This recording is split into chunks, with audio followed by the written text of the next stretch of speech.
Thank you. So I'll share with you that this sort of last few pages, the last numbered 1 through 13, regarding capital Wait, requests.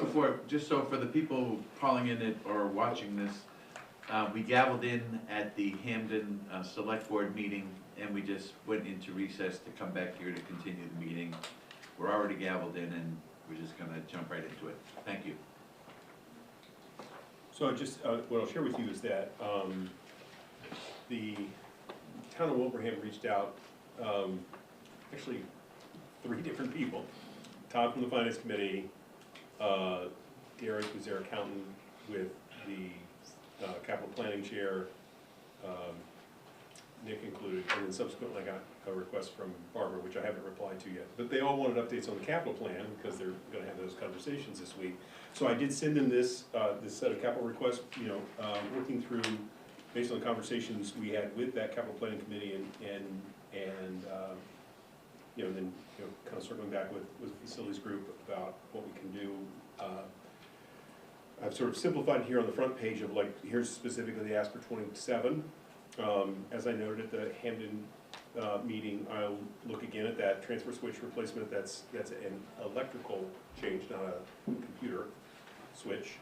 I'll look to see if we can get a refined number there for them to see if it's that's still good or not. The one thing I'll point out on the Wilbraham side, in the Wilbraham specific building capital assessment stuff, the roof replacement, which is actually just the schematic design part, I left that at $100,000. The actual cost to the town will ultimately be less than that, but you have to authorize the full $100,000. So I want to put in the numbers that they would have to authorize at town meeting, which would be for, if they accepted all of the projects, would be $460,500. That's separate from the regional budget. In the regional budget, the regional assessments for the 2 communities for the I think it's $360,000 if I switch pages here for a second. So the switch upgrades in WMS, those are network switches? The switch upgrade WMS, yes, that's actually network switches, and that's half the total price. So those switch upgrades are 50% off? technology, yeah, because we get E-rate funding. Okay. So the purple highlights, so the switch and network upgrades for the regional, that's $75,000, the actual cost is supposed to be $150,000. The Sewell Road wireless access points, about $14,000 instead of $7,000, and the switch upgrade is about $107,000 there at the middle school. So that's a technological one, which is a little hard when I sort of split it up this way. If you sort of look into the longer list, you can kind of see the technology related ones a little more clearly from the Green Meadows electrical request. Can I ask you quickly, just the sidewalk repair, is that the sidewalk coming down the driveway, or is that the sort of paved sidewalk all around the building? I don't think that would, I think it's the most dangerous spots in the sidewalk. That by no means would be all of the sidewalk, and I'm not sure what would be the exact locations to be repaired, but the most challenging sections of the sidewalk. Okay. I think there are spots around the building in various places that we'd hopefully be able to repair, to just put them in a better state of operation, just make them less of a trip hazard, that sort of thing. Okay.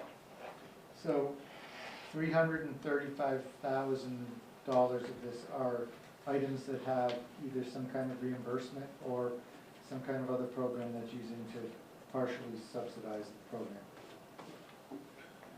That's right. Which is consistent with what we had said at the last capital planning meeting. Right. Doug, I just want to go in on the transfer switch replacement for Green Meadows.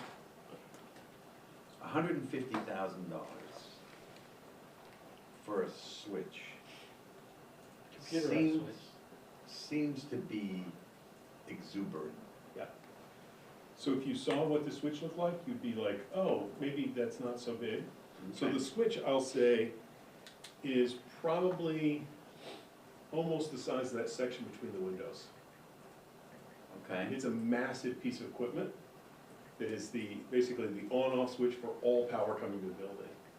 And so that switch, so it's like the electric panel of the building that's going to be changed over? So it's not a switch, it's not a, see, the way you were describing before, at least how I took that you were Right. describing before, that we have the generator right here, Yep. okay? And then we have this switch, so we can turn the generator from back and forth. Yeah. And it seemed to me that that would be a lot. Now, if you're talking about, we're gonna have to take the old panel off, put a new panel on and rewire everything on there, all right, that makes a lot more sense. Yeah, it's much more like that. I mean, it's still, that switch, you know, it's sort of like if you go to your house and, you know, there's a main that's sort of like that Right. really big switch at the top of the electrical box. It's essentially replacing that. It doesn't necessarily, I don't think, require a lot of rewiring within it, but the whole of that, you know, sort of panel Right. gets replaced. So I have a generator, I have an inverter, and that Yeah. I plug in outside on my front porch, it's a special plug.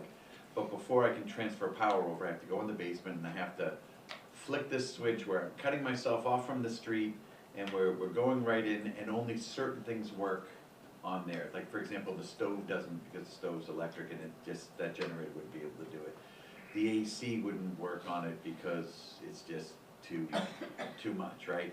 But the lights would work, the electricity would work, the internet would work, the TVs would work, kitchen appliances would work, that kind of stuff, right? So with the microwave, we can go that kind of whatever, and the inverter will just go up and down as needed, as opposed to a generator, which is straight out electricity. So I do have that switch, and I did have to pay someone to come in and, you know, install that switch and such like that.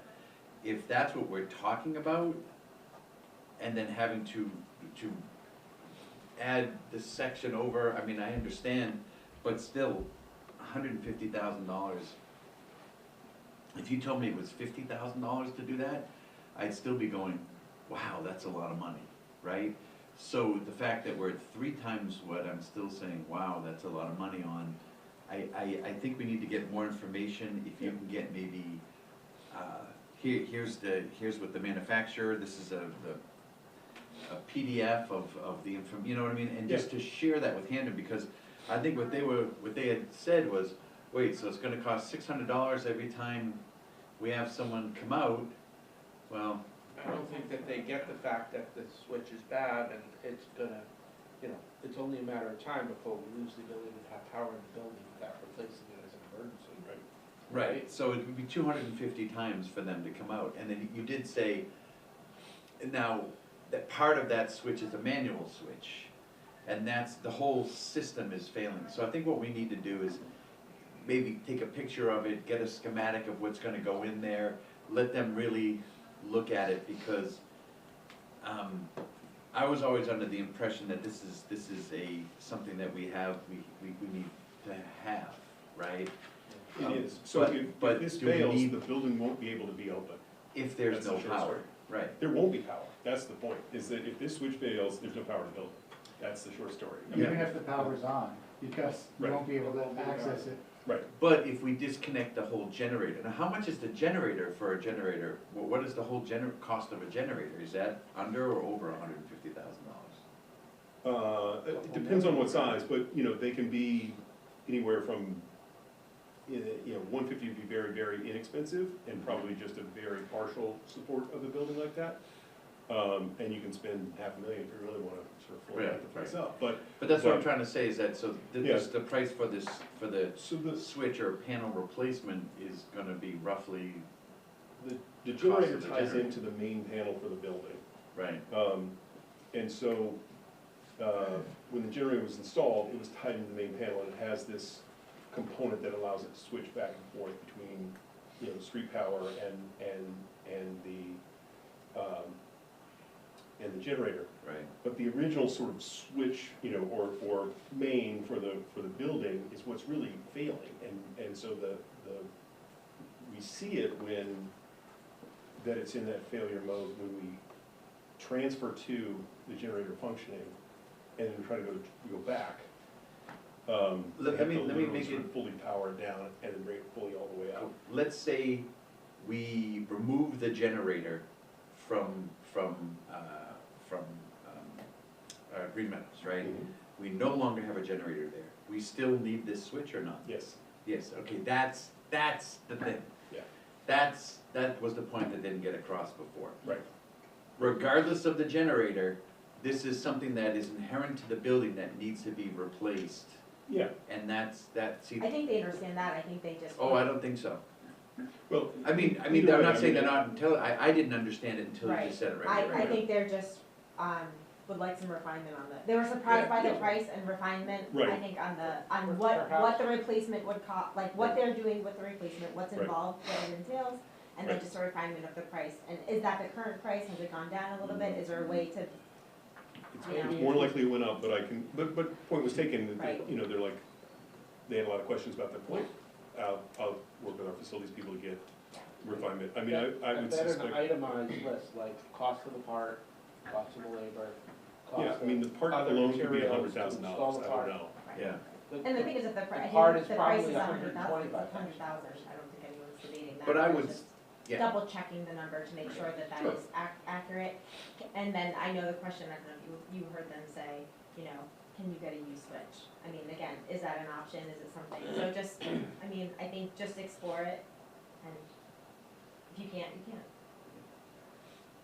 I would say include schematics, everything like that, so they can understand the magnitude of what this is. Again, when he was saying it before, I just thought it was a switch on the, you know, between the generator and the whatever, it was just a Right. simple something like that, like I have at my house.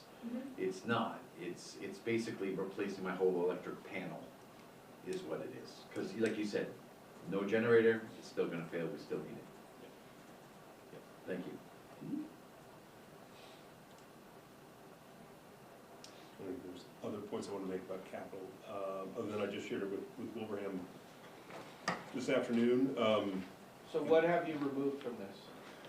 So, what has gone by the board? Since Well, our if you, presentation from, you know, I if, see the skid steer is gone. So you Skid guys steer- decided to go with the dump truck. yeah, so I like you describing it as a salter sander too, given the winter we're having. Yeah, so, you know, to take it from the top, the upgraded auditorium lighting, which I was gonna partially pay with some of that facility rental money, that, I just basically, anything I moved, I bumped it out a year, which makes fiscal '28 insanely large, which we'll rebalance when we have more time to do that. Upgrade to auditorium lighting got moved out. Add, replace split AC units got pulled out, that was $35,000 for fiscal '27, that just got removed completely, so we have it on an ongoing basis. This is all at the high school. The graphics classroom computers for $30,000 got bumped out. The skid steer got bumped Why out. did those get bumped out? Why did they? Yeah, They didn't, that's something for the kids. yeah, but I think that, you know, in looking for ways to economize on overall ask, that was one. Is there a way to use some of that money for rentals, for the boiler heat exchange? I mean, that's something that everybody's benefiting from, Could, and that there's, seems there like is just, a necessity. the other thing I would suggest is that that's a limited resource. I mean, the rental facilities. You could, and that would be a legitimate use of that. Yeah, The totality of that fund right now is about $450,000. And if you go through and kind of go through this capital plan, you know, most of that gets used. So, from one year to the next, we take in about 40,000. Now, we should raise our fees. I'll give you the hint that we'll probably come back in May or June and talk about fees for rentals, but yeah. we're not there yet, which will increase that number a little bit potentially. But we haven't really spent any of that out, but, you know, it is a sort of, limited resource available to us, so, you know, we've gotta sort of pick our battles there. I would suggest the heat, you know, Or E and D, really, actually, that's what I wrote on that. was What that? about using E and D for that? You could, it sort of becomes, you know, I mean, if we wanna take a strategy of specifically targeting E and D for the purposes of capital, that's perfectly fine, and the strategy of how we use E and D in our operating budget should probably change a little bit. You know, the other thing I would just say about the heat exchange, the boiler heat exchanger here at the high school, so there are 5 in the building. The one we're looking to replace is currently not working. We're running on 4. If we lose another one, we'll be challenged to keep heat in the building. So we're, you know, sort of on the edge at present. we've already replaced one a couple of years ago, which is where we got the price for that. They came with, I think, a 10-year warranty. The first one that failed like right at 10 years, so it's, you know, that's why that's on there multiple, you know, every other year for the next few years to replace the remaining ones. I would suggest that's one of those things that, you know, is not something that I would suggest is it's so critical to the function of the building that it should be paid for fully from capital, would be my opinion about that. I think that some of the ones that I think, you know, some of the other ones like full pool filter replacement, you know, we have a lot of people that use that pool for a lot of reasons. That's a pretty, you know, the cause and effect there is pretty straightforward, and you know, probably half the users of the pool are people from outside, you know, the high school. Well, anyone who uses the facility is going to be benefiting from the heat of the building. That's So, true. I mean, That's Can true. I ask you another question? If we had, imagine we had a Minnetonka stabilization fund, what would that money go towards? Like, how would we use that money, or how is So- that money supposed So to be we spent? do have a Minnetonka stabilization, you know, capital stabilization fund. Okay. We have traditionally funded, we didn't this year, Uh-huh. because I didn't realize, and Yeah. there was a bit of an interesting way in which it was done in the past, where they explicitly used E&D for that, which is just an artificial way of Yeah. supporting supporting the budget indirectly. The totality of the amount of money in that, you know, capital stabilization fund for the district's about, it's about 400,000 right now. But again, you know, when, you know, certainly would that be, you know, would the heat seem to be a perfect example of something to use that on? Absolutely. You know, and I think it's finding the right balancing act of when to leverage those resources versus hitting, you know, the towns for a capital assessment. You know, when to borrow money versus Mhm. not. I mean, you know, the thing is, you know, you could borrow money and have it be a 10-year bond and be $45,000 a year, and you've got 10 years to basically spend that down, you know. So it's a balancing act of those different sort of resources and when to do, you know, sort of which ones. Okay. You know, we'll see what the towns have to say about that. I mean, you know, the ask, you know, got cut more than in half. It's actually, the capital ask is actually less than the current year ask, so, you know, made a pretty significant dent in that. we're just kicking the can down the road at this point. But you know, the bill's gonna come due. I mean, you gotta buy the stuff. It is coming due. The one thing I thought about on the skid steer, just, I mean, we bumped it out a year, one idea I had, and again, I gotta look at, Do we have any other big ticket items for next year?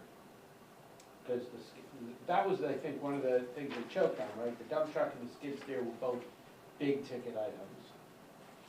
What Yeah, about we the would go- cost of the $1 million cost of the, say we get accepted into the core program, the $1 million, the cost that we incur to come up with a whole study, We won't have. is that in here? No, Is, we- is that considered a capital expense we as won't- part of that or We not? won't need to have that until, March of 27 or 28. 27 potentially, if we get, you voted for fiscal '28. And according to John Flynn, what they did when it was the high school was the school committee borrowed that money, Okay. and then it got rolled into that loan Yeah. for the building when it happened. And Yeah. So that Yeah. kind of automatically makes it a regional expense and gets away from the two towns. Right. And at least the Hampton Select Board was like cool with that being the Right. approach for that, if we're lucky enough to be invited. One other quick thing, so when we had the mold mitigation at the middle school, we paid for that, right? We got a check back from the insurance company. What account was that money put into? It just offset the expense.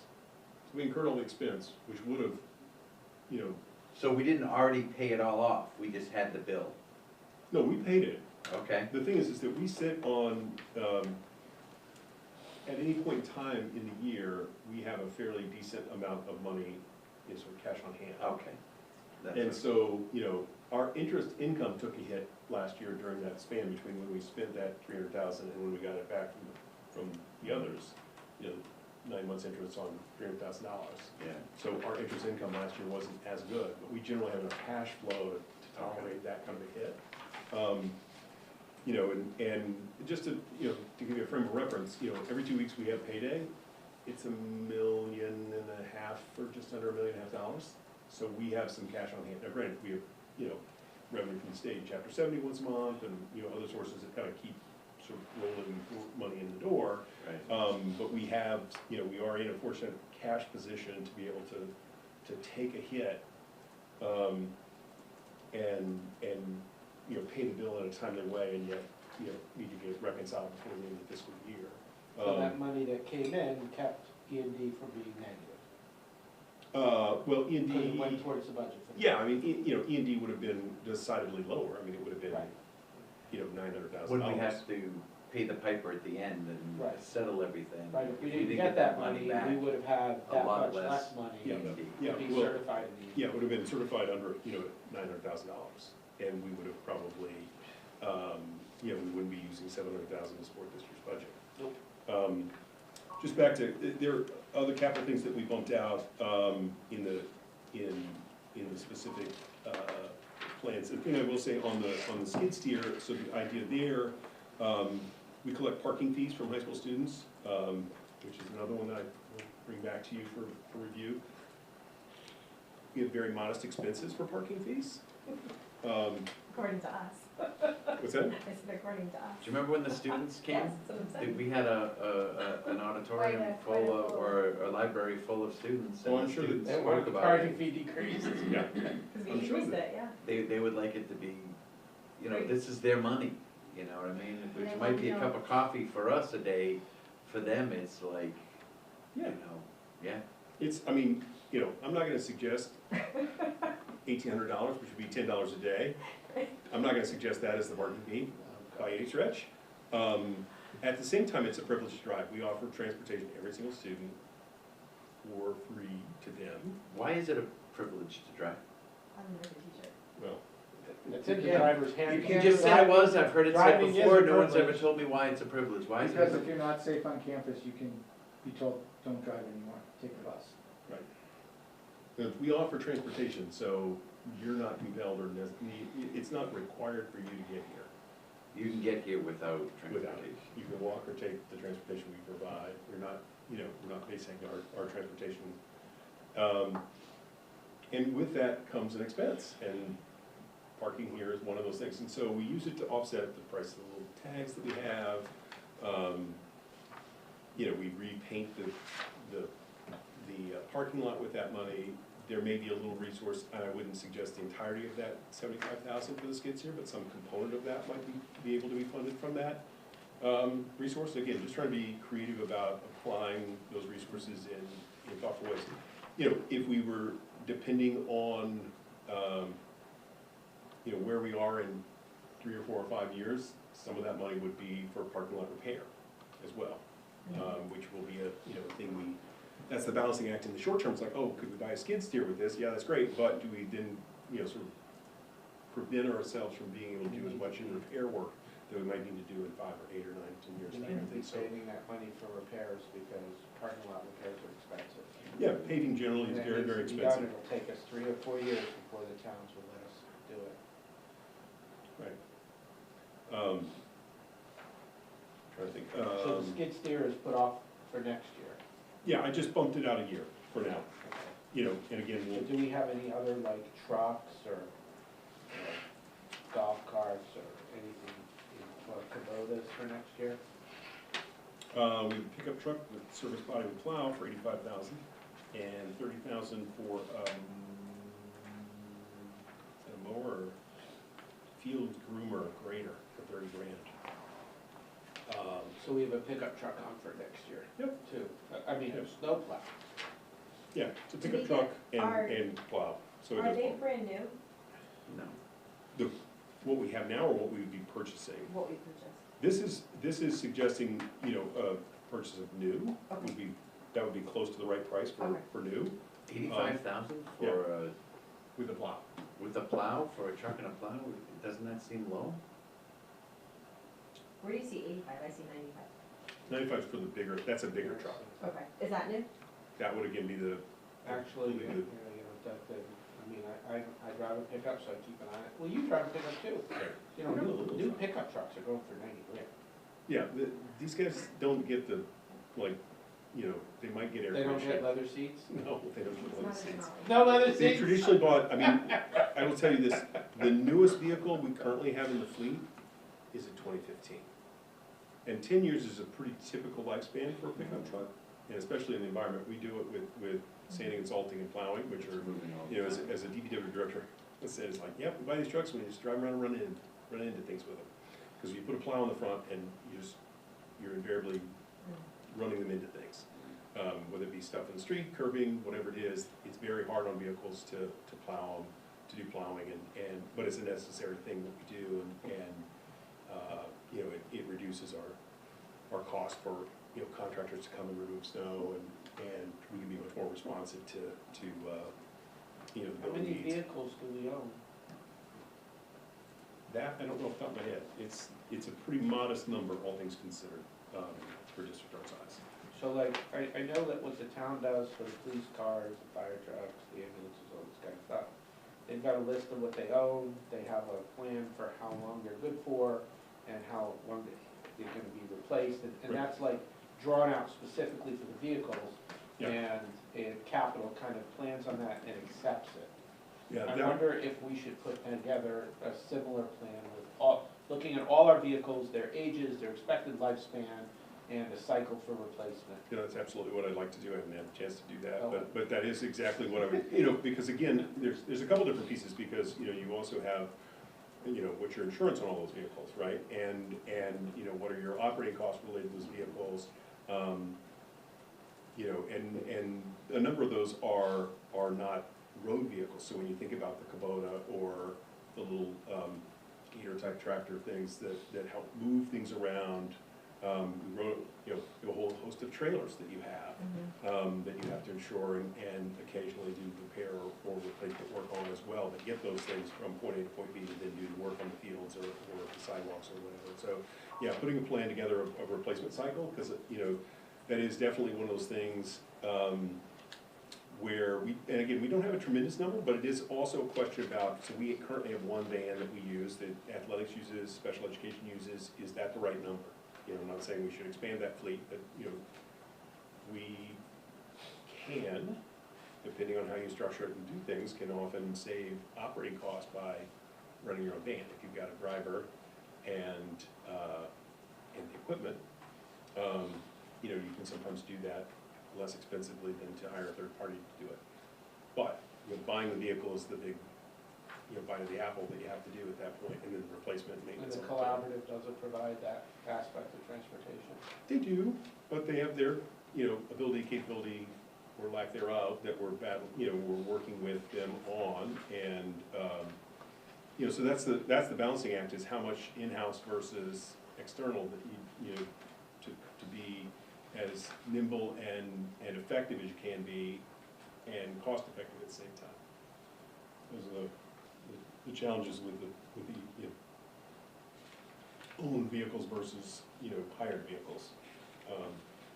But yeah, often, you know, you'll have, you know, cities, towns, you know, we'll have a replacement cycle for cruisers, and, you know, it's like 3 every year, and then 4 on the 5th year, and, you know, and then it's a little different with their, with their fire, because the equipment's oftentimes much bigger.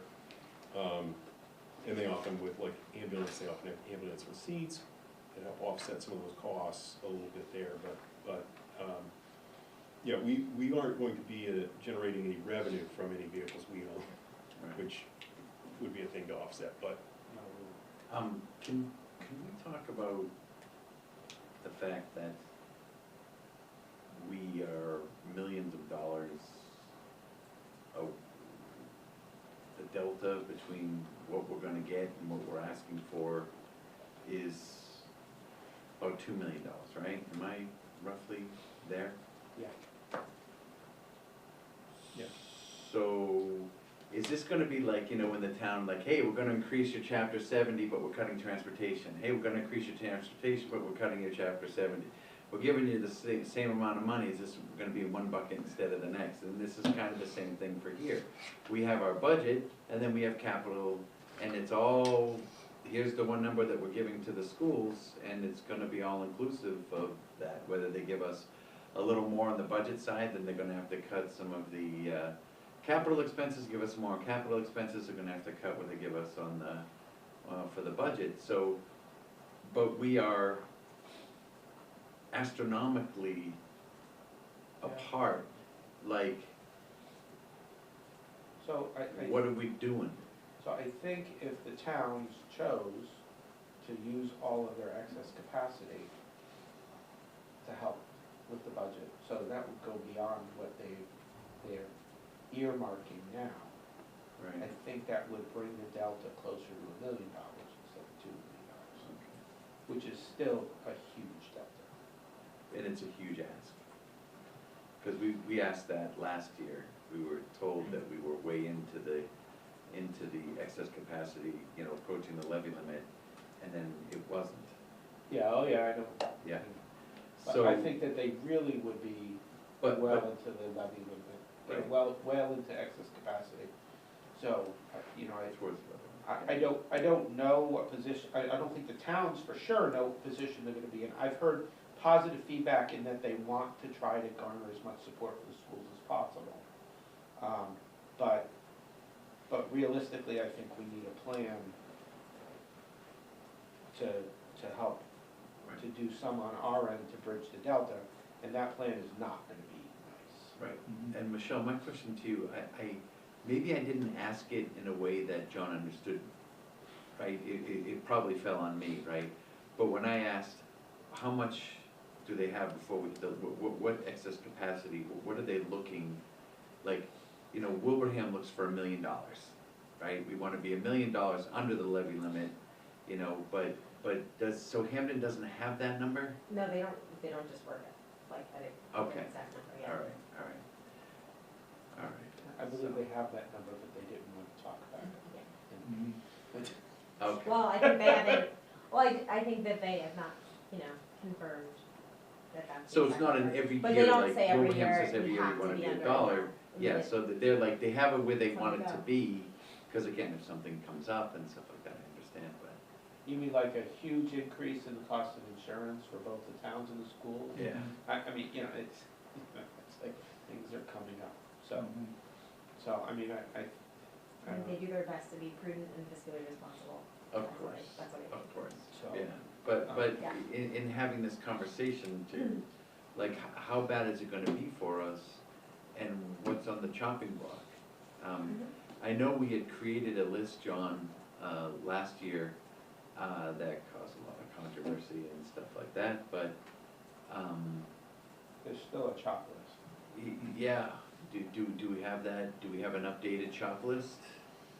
Well, as you know, we brought the number down by about $300,000. Which is absolute kudos to both of you, and I know you're working hard to do this, I'm just saying that if if they give us twice as much as they gave us last year and whatever, we're still $1 million. So I guess what I'm saying is we're working on strategies right now. We are also gonna work on a list of reductions. I think that list of reductions, you know, as you said, we got some feedback about the reductions last year. I think, you know, when you're talking about trying to bridge a gap this large, no matter Right. how you do it, there's going to be things that are emotional to people. I think that we do have to, I wanna take a look at it with fresh eyes though, because, you know, in some ways, what we did last year was look at trying to equalize the cuts across the cost centers based on the size of the cost centers. But I think there are some cost centers that are really hard to go to this year, you know? I look at some of the class sizes in sixth grade right now and know that next year sixth grade is gonna be even larger. And I'm like, I don't know how you can really make reductions across the board, you know? Right. So I think that, we're probably gonna have to look at it more in terms of classes of employees rather than cost centers. So that's, part of the discussion actually, it's on the agenda for tomorrow morning's, central office meeting. But, yeah, we will be you know, preparing those different plans for the school committee so you can take a look at options. But I think we also have to kind of have a sense of what number we're trying to cut to, because that will tell us how many positions we need to look at eliminating.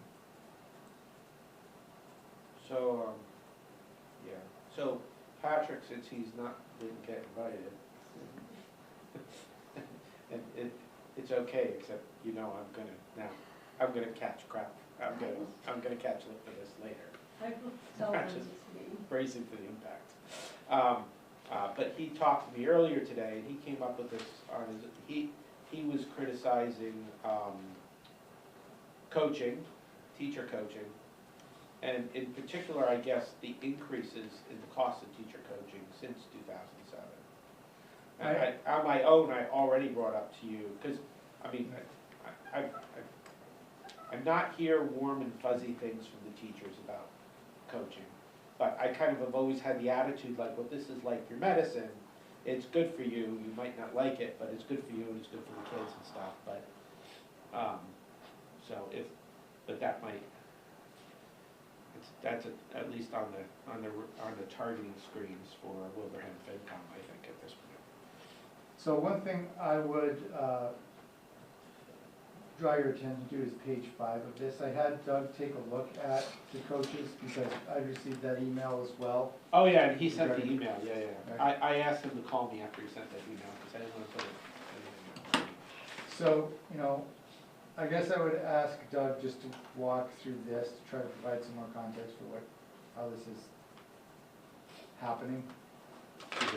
There's a couple of moving pieces here. One is, as you know, it's in green, so there's funding from other sources that help reduce that to some extent.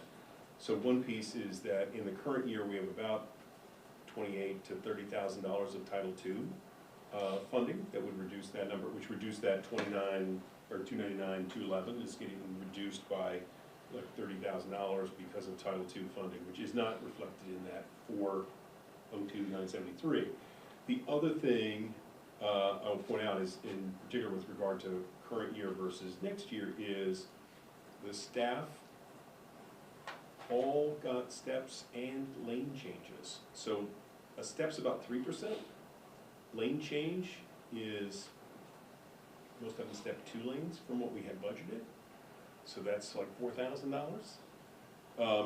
So, you know, 3 times 4 is 12,000 plus 3%, you know, is 3,000 per, you know, is 7,000 per person. 7 times 3, 21, you know, $210,000 in not $210,000. Anyway, a significant increase by virtue of steps, lane changes, and projected COLA, as well as, you know, I think we under budgeted that number for fiscal '26, and looking back at last year's budget and going, you know, yeah, 34% is pretty huge, even if we apply some Title II resources to mitigate that. You know, the lane change and the steps, you know, all impact the cost there in a pretty profound way. And the other piece I would just say is that if we reduce these positions, these are all people with seniority, so these salaries just end up in other places in the budget. They're Unit A, so. Yeah, they're all Unit A staff. Coaches currently sit in Unit A, so I mean, if there were staff reductions in other areas of within our staff, then those Unit A coaches, in theory, would then fill another position. Right. And that Right. was maybe. The people who get Right. reduced are generally newer staff who are lower on the steps. Right, yeah. I would characterize it actually the opposite of what you're saying. So let's say we decided we didn't want to have any coaches next year. Mhm. What would happen is these salaries would then go into schools because they would bump out teachers who are in those positions from their jobs. So the savings wouldn't be these salaries, the savings would be the salaries of the teachers who they'd be bumping out. Right. So the real Plus the savings cost is of the the insurance. differential. Plus the cost of the unemployment insurance. Right. Or maybe less the cost of the And the unemployment health insurance. insurance. So, I think it would probably be prepared to talk about those numbers and that, if this comes up at like the round table. Yeah.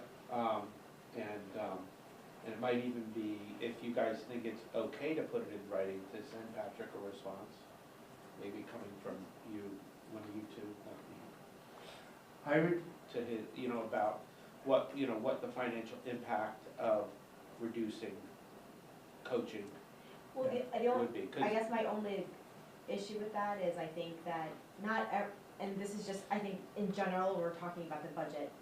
We don't have to see like these monumental savings with like, oh, our savings have to be in excess of, you know, $75,000 to be able to present a saving.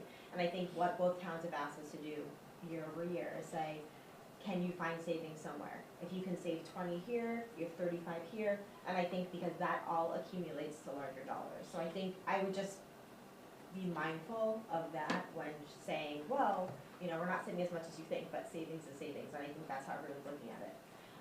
And the other piece I I think agree that's with that. important to add to the coaching situation is, so last year on those sheets of reductions, that we had some, when we were sort of prioritizing and trying to, you know, not impact students, nothing that was student facing.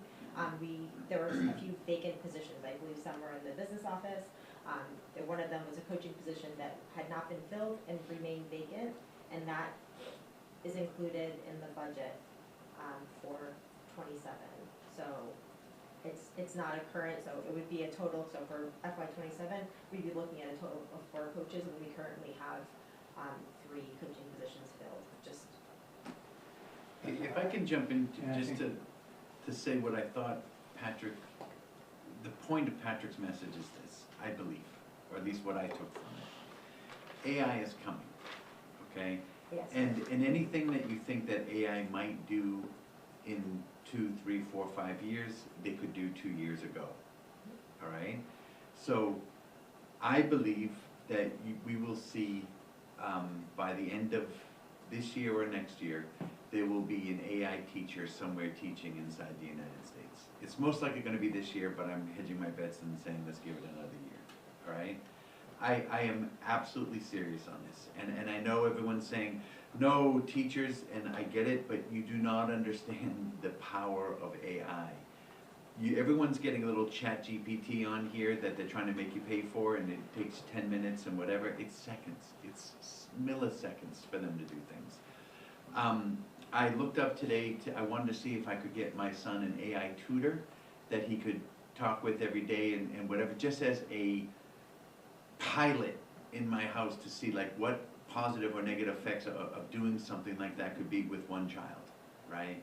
And I don't need to experiment on my son a lot with ICP and now with this and stuff, but he's right there, right? So, but I do foresee that students will have a para assigned to each of them. It's their own AI that knows about the child. You know what, this child between 11 and 11:30, he needs to go out and run. He's not gonna learn anything during this period of time, or we need to start him later, or whatever. They're gonna know the child. AI is just that and more, right? And I do foresee a time where we will have AI teachers because we will be forced into it because of the cost of having a human there and the power of AI to deliver just a high quality product at this point. I think it's inevitable, and I think it's coming a lot faster than any one of us here really anticipate. It will be an answer to a lot of problems. Yes, it will cause a lot more problems. I think that AI right now is going to disrupt the world in a very negative way, not in a positive way.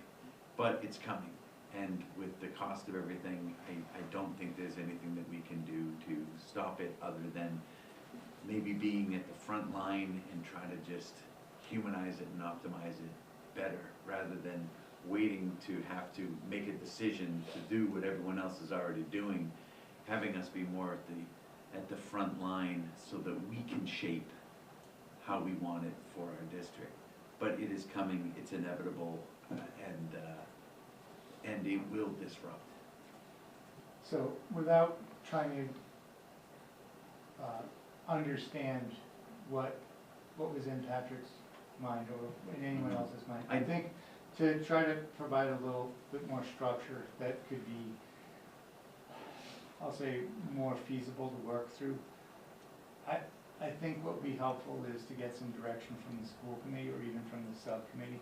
Because if we start, responding to any person who writes in about, well, what about this position, what about that position, it could get a little bit unseemly. So what you might be asking us to do is come Thursday with what could be saved by leaving unfilled or vacant positions unfilled, and what could be saved by eliminating coaching. Are those the two questions I'm hearing right now? I don't think we should eliminate coaching. I think that the structure that we use right now, the system that we have in place right now in our schools requires coaching. Does it? Well, so Right? I will. John, do you agree or disagree with that statement? Well, I think that the less professional development you have, the more important coaching is. Right? We don't have a lot of professional development in our calendar, so we rely upon that. Mhm. Not saying that I'm closed-minded to it, but that's kind of the trade-off we've made so far. So with our coach, so I think I'd like to understand better what the coaches do before I would say, get rid of all the coaches, or half the coaches, or, yeah, I mean, they just happen to be a target now, because Patrick sent an email, right, and then, next week, Coaching has come there'll up be another. in years past, this is not the Right, first time. so I think, John, you are an excellent superintendent, and you know what you're talking about in terms of running the school district, so I think I would like to hear suggestions from you on where there could be cost savings with minimal impact to the students. Because I think that's where everyone's heart is. I think, I want everything. I'm upset that we're not getting the $30,000 graphic computers.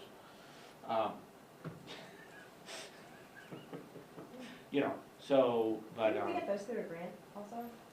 E-rate will pay for roughly half of them. Yeah. I Can we don't do think that? it qualifies for E-rate. It may Really? have in the past, but it doesn't currently, no. Yeah, And I they don't change know the how we can language enforce each it. year. Okay. So do you guys think that that's good direction to give John for the school committee meeting to kind of start come with a list of what he thinks are potentials? Without Yes. us giving him initial direction, and then the Yeah, committee discusses things on the list And and I sees if think we it would be agree and helpful stuff? if you could do it in a, I guess, take this loosely, like a departmental, like, kind of, approach. Mhm. Because there's always the question, the low-hanging fruit always comes up, or do we have, I'm not saying that we do, I'm just saying, for example, they say, do you have like excess administration, or, office staff, or, and certain, do we need all of those? No, but it's important, because when you do an audit of your business, you have to look at everything. You can't just say, Yeah. oh, yeah, I know it's good, because if you just do that, then you're gonna skip over all these other things that you're not looking at. So it really is important to look at it with a critical eye, because we don't have the money. We need the money, So I think it really is important to look at it and just looking at, what is not student facing. We're not looking to target one specific group, like, I know last year the conversation, was surrounding freshman athletics, again, we're not trying to target specific groups, but look at, and kind of look at the entire picture as you're breaking it down. Also look at the entire picture of what does this look like, Is there a model where there's no coaching? Okay, what is that gonna look like? Is the impact going to be, detrimental to our students and with little cost savings? Maybe, I don't know. But I think just looking at it and taking those different approaches would be really helpful. Don't take anything that we presentation. tell you, just look at the clean slate, But also, just please keep in mind that athletics, band, stuff like that is a big part of a positive student experience, I can say right now, and I bring Nicholas up a lot, again, he's my sample group, but if it wasn't for music, I don't know if he would be having the experience that he's having right now in school, so. And athletics, right now, it's outside of school because he's not at Minichog yet, but again, I mean, there are reductions people are willing to tolerate, and there are reductions that people aren't willing to tolerate. Yeah. Like, if, for me personally, if music was in jeopardy, well then, I'm fine with this going to a 1/12 budget, if that's what it takes, you know, to, you know, let the towns know that, you know, okay, fine, we'll go to the town meetings, not have an agreed on budget, doesn't get passed, go to the 1/12, creates a lot of problems, but I won't support any budget that has cuts in music. Now, the music isn't required, right, so, you know, so we, you know, we're not gonna bridge the gap that exists here. But I'm hoping that if we go to the towns with some movement, then maybe that we will motivate the towns to dig deeper into their excess capacity. And the other question I had, so this pushing back to Scantic Valley and relooking at insurance and stuff like that, is there any, what is our role in that? What do we have the ability to do? Like, Doug's They been voted doing on do we it. that. have They reps? voted, so it'll be next year, they seriously. Yeah, but Doug's So it been can't working be- on that can't for be changed. years. He's been working on that since he's come here. He's been hammering away. Am I wrong, Doug? I mean. Well, I think the thing I would say is this, is that given that we've set rates in people's budgets, I think it would be challenging to do, so what John Flynn was suggesting was, you know, things that are generally grouped into a category called plan design change, which is, you know, adjusting copay, deductibles, Yeah. et cetera, et cetera. And so those are all options on the table. They take a while to sort of do the math and play them out. Whether or not that could be done, you know, we do open enrollment for people that might make a change to their plan in late April for a July 1 start. I would be shocked if there could be any major change, or even minor change in the next month and a half. Okay. I mean, we'll have a meeting in let's check what it is, usually it's a meeting in March. I can ask the questions like, hey, can we consider plan design change? I think it's gonna take longer, because I think it's a little more complex conversation. Because you do, as much as it is not explicitly a negotiated topic, it is one that has a major impact on people, and so they have, and will have a lot of feedback, you know, for everyone relative to that, if it changes an unpopular one or a significant one that they're not ready for. And so it's one of those things, again, where there's a certain political process you go through to get people prepared for it as you go along, because again, it generally involves shifting costs to people who utilize their health insurance more, which means a smaller group of people pays more. But the counter argument is that the people that use it pay for it, right? And so it's like, Yeah. you know, what's the intention behind insurance? It's a shared cost, but how much to share is the debate. But I think mechanically it would be challenging to do much plan design kind of in the time frame we're in. But I think, you know, as I said tonight, I think we're at that point, we haven't made a change in plan design in a while. It's probably time to have that conversation, because I think that the inflationary trends are pushing us to do that. You know, and I think if we see, you know, a strong change in the number of people who are enrolling come, you know, late April. It's just putting more pressure on employees, right? Inflation is causing us to push for design change, and the same inflation is making everything else more expensive for our Right. employees, and then we're shifting more costs to them. But, so the short of it is, that's not gonna make any impact on the budget this year. I would be surprised. Now, you know, I may raise the point and they're like, oh, we can do these 2 or 3 small things that might have, you know, a percentage point or 2 difference. You know, But we could push for this to be a priority for next year. absolutely. That there should not just be a quick meeting, vote, this is gonna be the increase. It wasn't a Should quick be- meeting, I can tell you that, but anyway, Okay. but nonetheless. But it is, but But, you know, you so know, there was a hearty yeah. debate, you know, about what we should move it to, and given that they were, you know, starting us at 17%, you know, the fact, you know, and I think that, again, the treasurer from Hampton, Dick, made strong points, like, hey, we're looking at a very short sample size here. Maybe we shouldn't go quite that far. Now, our experience in the coming year may be catastrophically impacting us, we just have to bite the bullet and pay, you know, a significant, you know, increase in the coming year or so. But I think, you know, it is a time to start looking at what are other ways to, you know, try to mitigate that increase. Isn't it just a shame that money's so tight, so we're saying, okay, let's increase the deductibles, let's give less insurance, right? So that we can get these changes and, all right, so let's cut the COLA down and let's get rid of the instructional coaches and let's shorten the school year potentially and stuff as a way of, you know, saving money, but basically it's just taking away from everybody.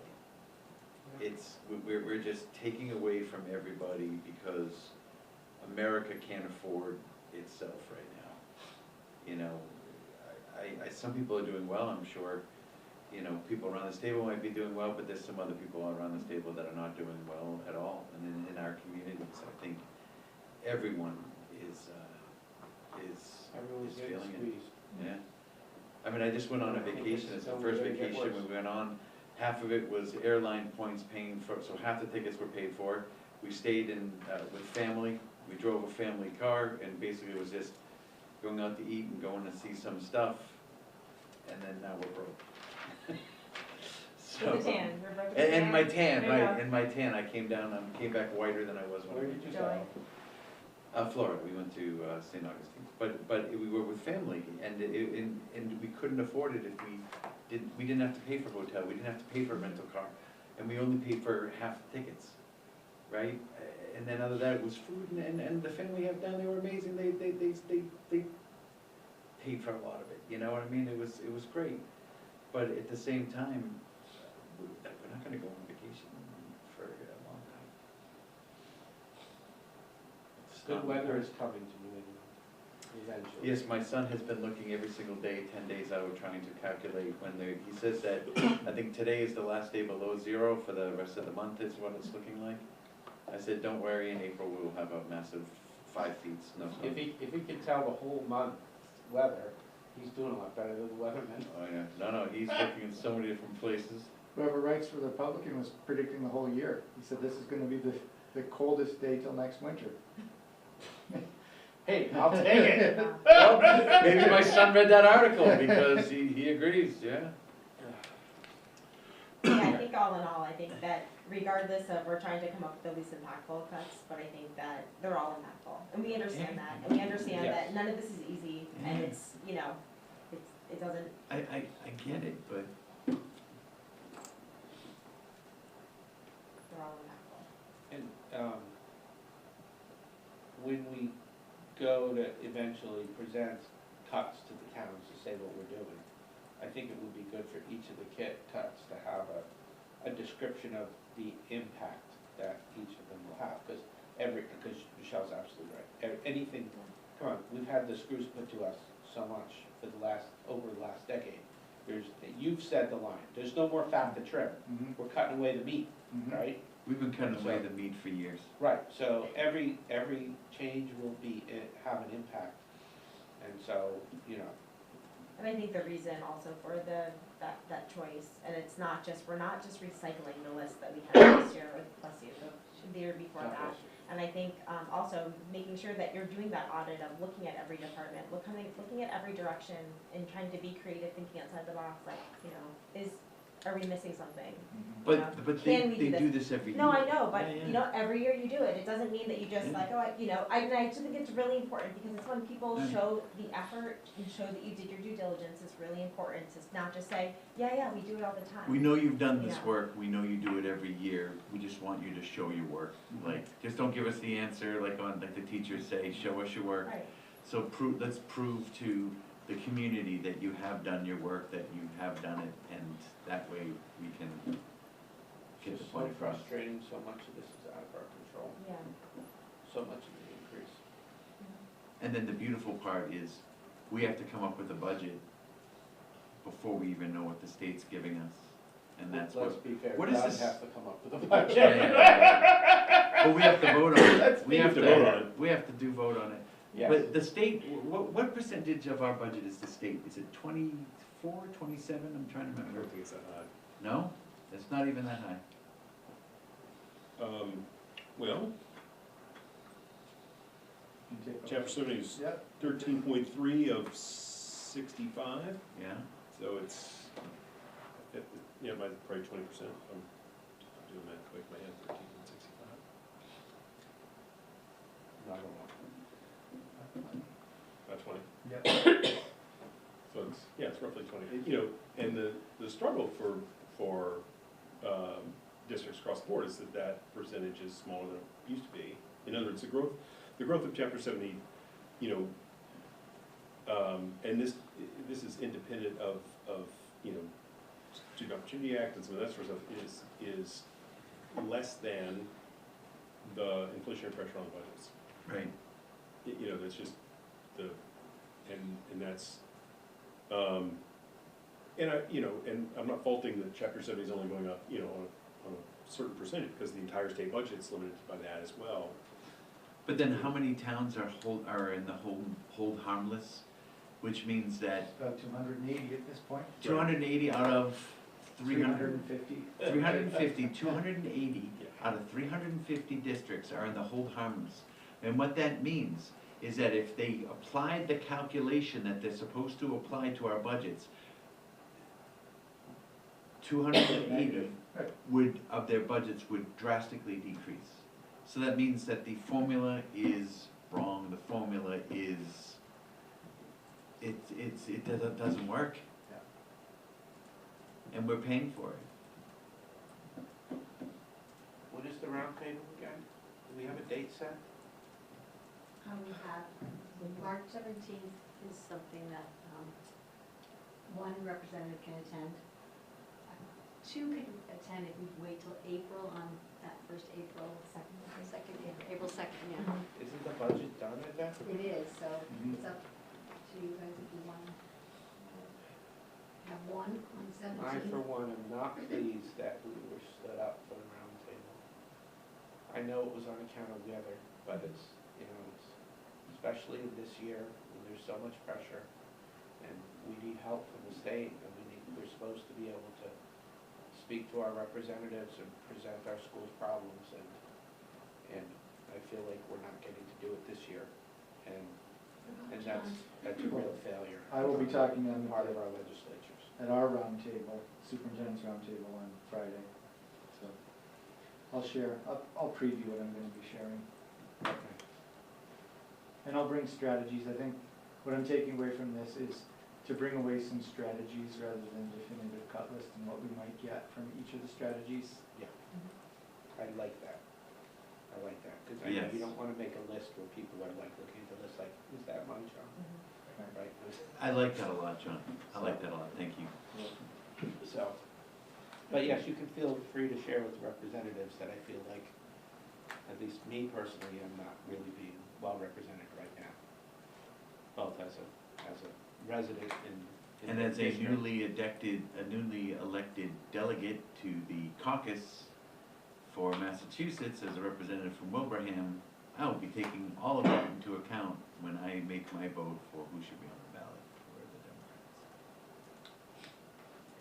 Would you like to go ahead with the 17th with one rep, and they will send people from their office, they will, would you like to do that? Would you like to go for Tuesday It's up to Michelle. It's a Tuesday, it's St. Patrick's. They're all gonna send people from, We've done that before, actually. We had a meeting a few years ago. I know we did, I remember that. It's been I'm- all of our. I mean, I'm fine with the meeting on St. Patrick's Day, yeah. you know, just, you know, we'll just have to, get blood alcohol contents for people on their way in, just to make sure we're able to have a professional meeting. And it would be so much more fun if we didn't do that. Perhaps the Wilbraham Police Department could come by with a breathalyzer, or at least check people on their way out to make sure they're safe to drive home. Well, I promise you, Sean Francis Kennedy, a very Irish man, will be totally sober at this meeting.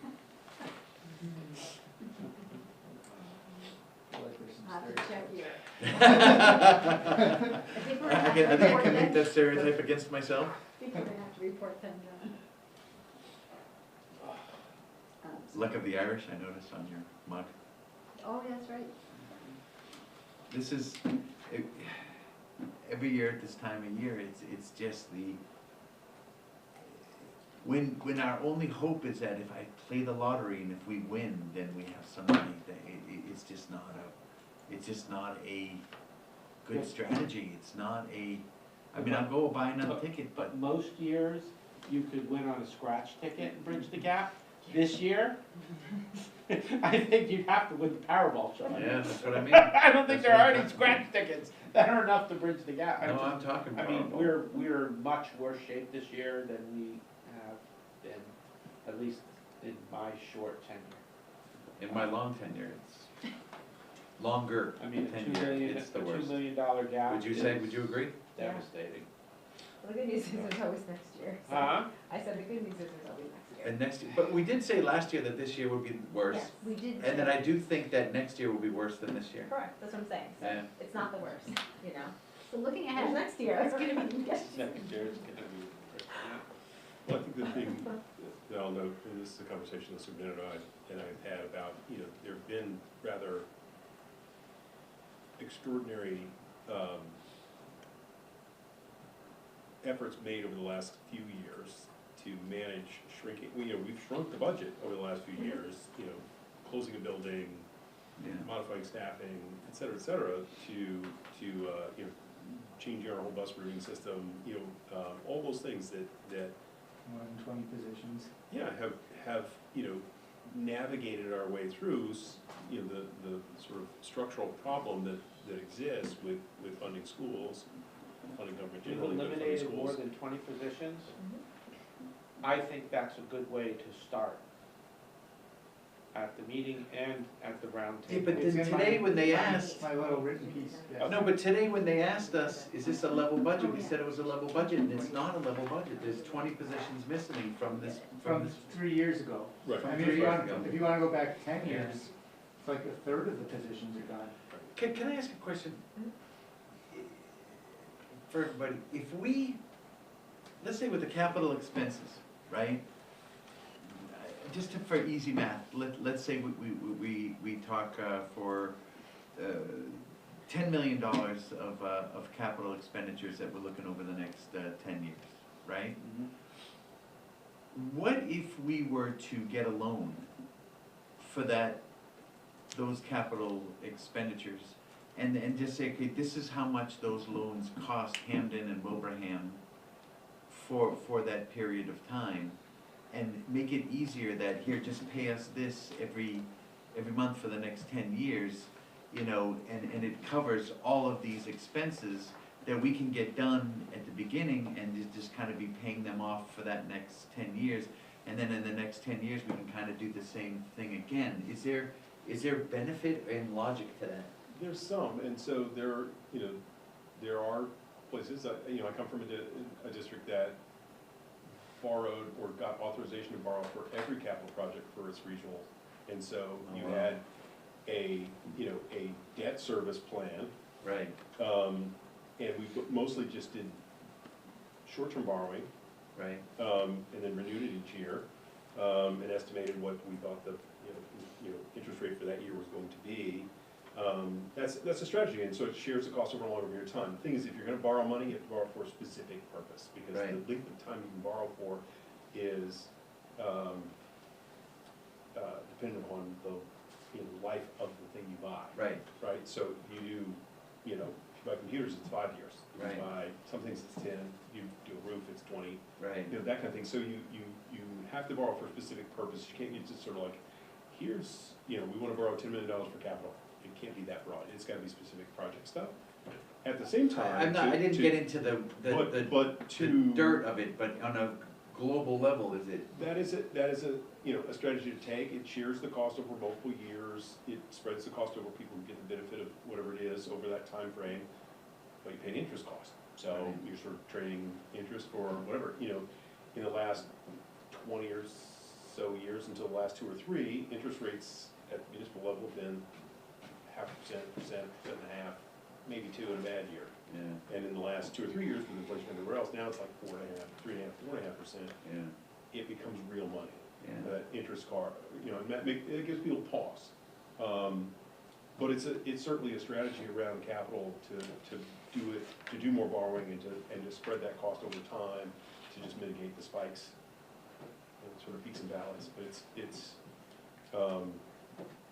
you know, it's a strategy. I don't think it's a bad strategy. I think it's just one that and I think the town, certainly Wilbraham, you know, a little bit of the conversation they've started and, you know, and for their own capital that's specific to the town has been in that direction a little bit. I think Barbara's fairly new still. So She's basically thinking just along those lines. bridge loans for each, Yeah, you do what's called a ban, which is typically a Yeah. one-year borrowing. Okay. It's a bond anticipation note, which it's, you know, you have to go out to bid, there's a cost to do that. but then every year you have to go out to bid? Yeah, but it's a fairly, if you're just doing a ban, it's a much less intensive process than doing a bond. So, you know, it costs less, but it has a cost, it's not terribly expensive. But why And you wouldn't we just, borrow do- it. why wouldn't we do a bond? I don't like this borrow every year thing, Well, because what if the interest rates then go up? Well, that's the thing You don't have the money, you owe the money, and the interest rates go up, now you're like in loan shark category. Well, they generally don't go that much, but that is the risk of Sorry, I doing grew the up in short-term New borrowing. Jersey, it just. You don't know that. You don't know that. It just doesn't sound like a good way to go. No, that's the balancing act, because again, to do a bond is a much more expensive thing, and you generally bond for a larger amount of money, because it makes sense to do that prorate over a long period of time. But, you know, the ban is generally something you do over a short period of time, and then when you sort of collect enough to then do a bond, then you do a bond for a larger amount, then you sort of reset the scale and go from there. So it's, So like we're It's- doing with kick the can down the road, eventually we could get to a year where it might be worth it to do a bond to pick up all the cans. yeah, Right? Yeah. So, that's right. but we're not, this isn't a good time for that because we're gonna probably have to, Why not? well, because politically, we're gonna probably have to push for 2.5 override for next year's budget. And then we're gonna be borrowing money for the study to be done for the core program, and then we're gonna be going to the towns for the core project. In best case scenario. In worst case scenario, yeah, we're gonna be bonding to make the Wilbraham Middle School. Well, no, Wilbraham will be bonding, because Hampton's not gonna help them. Unless we build something new here. I would love to see We a have to go through- K through 9 complex here that could handle both towns and more. I share that dream, Yeah. but we're not set up very well, we're not set up for that right now. Well, we have 5, 6, 7 years to get set up for it. Well, no, I mean, we've got Green Meadows, which is in perfectly great condition, there's not a reason to decommission that. In the Wilbraham grade schools, yeah, there's problems. But how do we, That's 80% of our problem. I know, but then, can we turn our, you know, how do you turn your back on Green Meadows and then? That's 20% of the problem. No, I know, I hear what you're saying, John. We can do something, I'm sure we can find some use for Green Meadows, you know, I'm sure. Well, they just, I mean, how long ago was the core program on Green Meadows, Michelle? 20, They did a core It was like program to fix it up, 2002? right? They did a renovation there, it was like 22 or 3 years ago. yeah, 22 years ago, so it's approaching the end of the life of that, too, actually. It's not approaching, but if you've been, if the building's not approaching the it's like by any means. No, it's really nice. Yeah. It needs to It's be- our best school. Yeah, it is our, Yeah. other than Minichog, it's our best school. I think too, you know, I know people put a lifespan on, you know, so when they say, you know, your furnace is only good for 15 years, well, if you maintain it, then it lasts a lot longer. But then So the other just- thing is like, are we gonna be successful with a $250 million K-8 school? Or are we gonna be more likely being successful with a $100 million middle school? Is that what the numbers are? It'll be close. How am I doing, Doug? Not wildly off. Because the thing is, if you think about a K-8 school, you know, in our district, that's gonna be, we got 1,000 in the high school, it's 1,800. Yeah, a building that fits 1,800 kids is gonna be pretty good size, it's gonna be, yeah, Now, $100 million. if we end up going ahead with the middle school, that doesn't mean 10 years later, we can't, you know, the school district can't go ahead with a K-5 building on the regional campus. Right? So, Or we do a plan and then say, we're gonna do this part of the building now, and that is the middle school, and then maybe in the future, we can do this part for the K through. I don't know, it depends Six. on how the program and how the applications of the program work. Say we pause that conversation. Yeah. By the way, I think That's a we long might lose way our off. audience, I think we Yeah. need to, No, no, we middle should school focus on is, FY a '27. middle school is what? Sixth, seventh, and eighth? Can be 5, 8, can be 5, 6, 7, 8? I any mean, one of those combinations. yeah, High 4, school. 5, 6, 7, 8? 7, 8, can be 5, 4 to 6. 8. I mean, Well, that's an interest, well, okay, that's for a conversation for another day, but that could be a middle ground. Have the middle school be a 5, 6, 7, 8 building, and then that would decompress elementary schools in both towns. But that's not what we're talking about here, we're talking about the budget, and I think that we're done talking about the budget right now. I would agree with you. Huh? I said I would agree with you. All right, does anyone else have anything they want to bring up to discuss? Or does anyone want to make a motion to adjourn? I make a motion to adjourn. second, All those in favor? Aye. aye. We are adjourned at, what is it, 1 AM? 8:33. 8:33. The first of what will be several late nights this week. Yeah, you guys got your tasks set for yourself. 7:30. 7:30.